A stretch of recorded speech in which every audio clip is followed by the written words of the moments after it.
Welcome back, everybody. This is Spruce and Studs, and during the Blood Angels Legion Praetor and Tartaros Terminator armor review, I originally promised you that we would be doing a full, complete teardown of this action figure just because the action figure was in slight pieces, and I really wanted to see the internals of these action figures that we come to know and love. So join me as we see the inner workings of a Space Marine action figure. Let us start off this video with this Blood Angels Legion Praetor and Tartaros Terminator armor as a complete whole, and now transition to him completely in pieces. Alright, action figure fans, this is the moment that you've been waiting for, which is a near complete deconstruction of our action figures. Given my background in science, I've always had a natural curiosity of how things work, so I felt compelled to tear this action figure down and see exactly what's going on the inside. We have the head,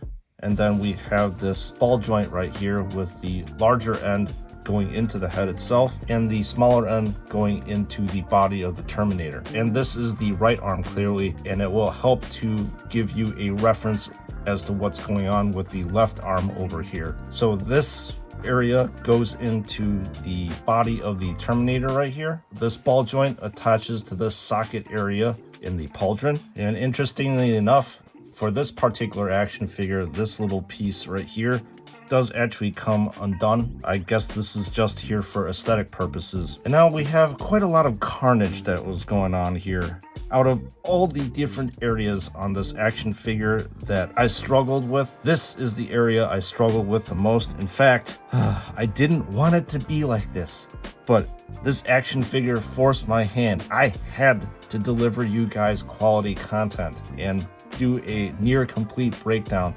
So I, well, broke down my action figure. And you can see the two halves were held together by this peg, and you loop this black piece right here. The ball joint that you are seeing over here connects to the socket on the shoulder. The ball joint over here connects to the pauldron socket like so. And then you have the piece right here that corresponds to this particular area on the right arm. And moving on, the piece that we have here is the elbow joint. It almost is like a butterfly joint, but I'm not exactly too sure if that is the correct terminology for this particular part. You have the top part of the peg that then connects to the top part of the arm, and then the bottom peg connects to the forearm by this hole right here. And speaking of the elbow area, the nubbin that you see right here connects to the elbow pad. There is a hole in the middle of this elbow pad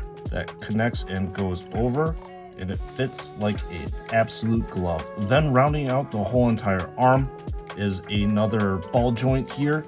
You would fit the smaller ball joint into the forearm area, then the larger ball fits into the fist. Of note, this ball joint is the exact same as the ball joint for the head. Now, I could not get this area undone just because it is a solid thick piece of plastic, but I'm pretty sure that there is a plastic tab that inserts pretty deeply down here in the body of this action figure to attach to this part, which then allows this action figure to have some lateral motion about this shoulder joint right here. Oh, before we move on to the lower half of this action figure, let me detail to you the unique way this cape is attached to this action figure. Most capes in action figures past, such as this Deathwing Terminator here, you will notice that this cape is attached to the Terminator on the back by these 3 points over here, which can be a little bit flimsy in my opinion, and if you're a little bit too rough, you can probably rip the cape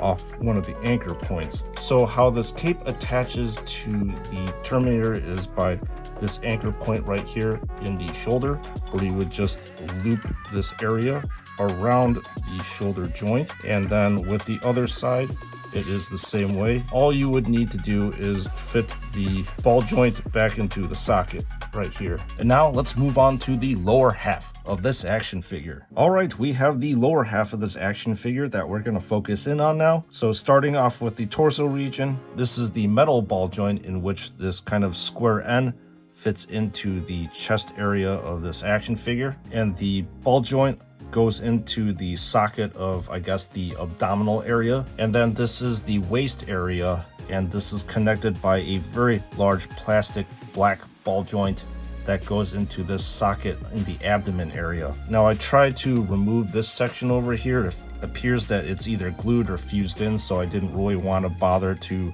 break my action figure more than it is broken right now. This is the area in which the leg attaches. So this is the symmetric metal ball joint that attaches into here, the socket, and then this is the upper part of the thigh that attaches like so. If you want to have a reference to the right foot, this corresponds to this part of the right foot, and this black section corresponds to this black section right here. Then you have this area that connects up to the upper thigh, and now we have moved on to this knee area. And just like with the elbow section, this is exactly what the knee connector looks like. Once again, it is a kind of a butterfly type of joint, if that is even a proper term for this, where this area connects to the top part of the thigh, and this area connects to the lower part of the leg. And this little nubbin connects to the kneecap that goes on fully like this. And once again, as a reference point, this corresponds to this region right here. And moving on down, you have a smaller version of this barbell joint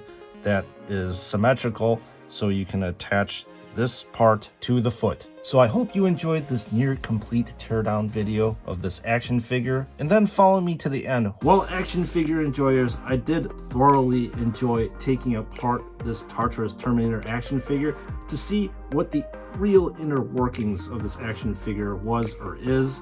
And I believe that my curiosity is satisfied, and I hope that your curiosity has been satisfied at the expense of this action figure, fortunately or unfortunately. Now you may be wondering what tools I used to break down this action figure. Well, my good old hands, a couple pair of pliers, a couple pairs of flathead screwdrivers, and that's really all it took for me to take this action figure apart. Now, putting the action figure together is possible, but unfortunately that left arm is kaput. He will have to use a bionic arm as a replacement. Again, in the teardown video, it did not have to be that way, and because that piece was recalcitrant and did not want to come apart, my hand was forced, unfortunately, to give you the content that you rightfully deserve. If you're interested in these JoyToy action figures, the only place that you should get them at is at David Toys, and I say again and again, I have used them for 2 to 3 years without any kind of issues whatsoever, and that's just a testament to their excellent customer service. And before you check out, do not forget to use the code SNS to receive 12% off on your purchase. So members of the chapter, let me know what you thought about this teardown video. I hope this was informative to you all, and look forward to more teardown videos, probably not to this extent, in later videos. And I'll see you all in the next one.